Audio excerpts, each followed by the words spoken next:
Hunter Biden, this laptop that intelligence officials have warned is likely Russian disinformation. Ongoing Russian disinformation effort. It is so obviously a Russian operation. All of a sudden, two and a half weeks before the election, this laptop appears somehow.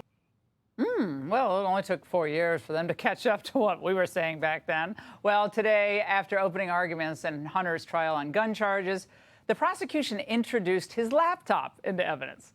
And the FBI special agent on the stand verified that it was indeed Hunter's. Well, prosecutors went through multiple messages and videos, all to prove that Hunter was drugged out when he bought the gun and allegedly lied on those forums. Joining me now, Jonathan Turley, GW University law professor, Fox News contributor.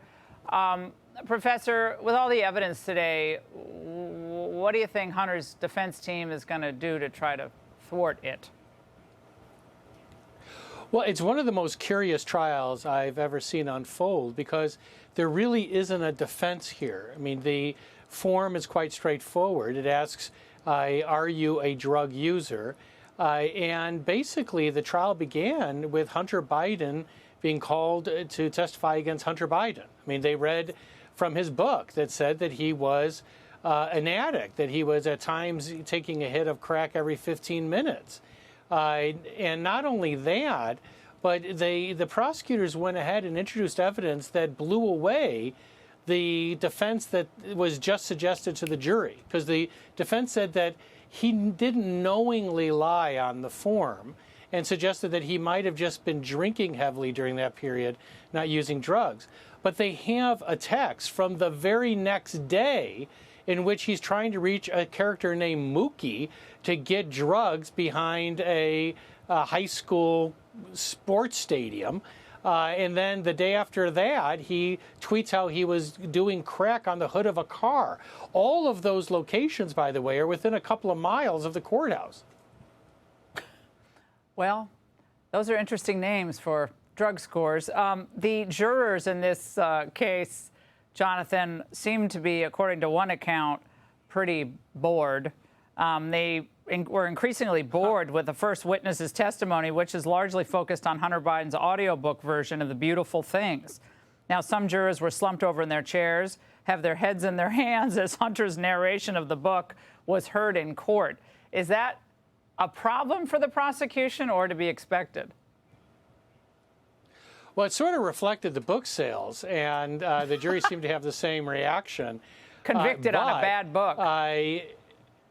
Yeah, I mean, the thing is, this comes down to a check on a form of a very clear question.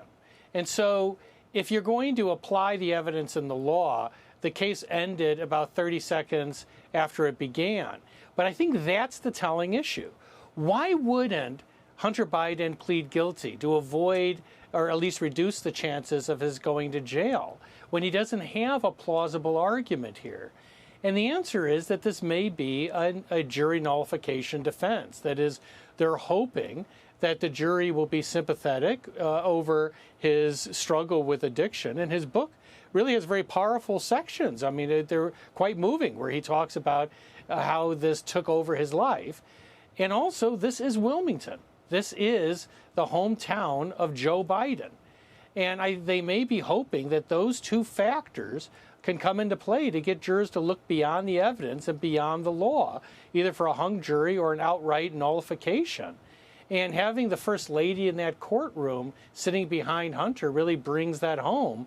This is, in fact, Biden town. Wilmington went overwhelmingly. And so it's the opposite of Manhattan for Trump. Here, the jury pool is amazingly good for the defendant. And so is the next jury pool in Los Angeles for the tax charges. Yeah, Trump gets hosed on that, and Biden gets the cream of the crop for the sympathy. Professor, great to see you. Thank you. Hey, Sean Hannity here. Hey, click here to subscribe to Fox News YouTube page and catch our hottest interviews and most compelling analysis. You will not get it anywhere else.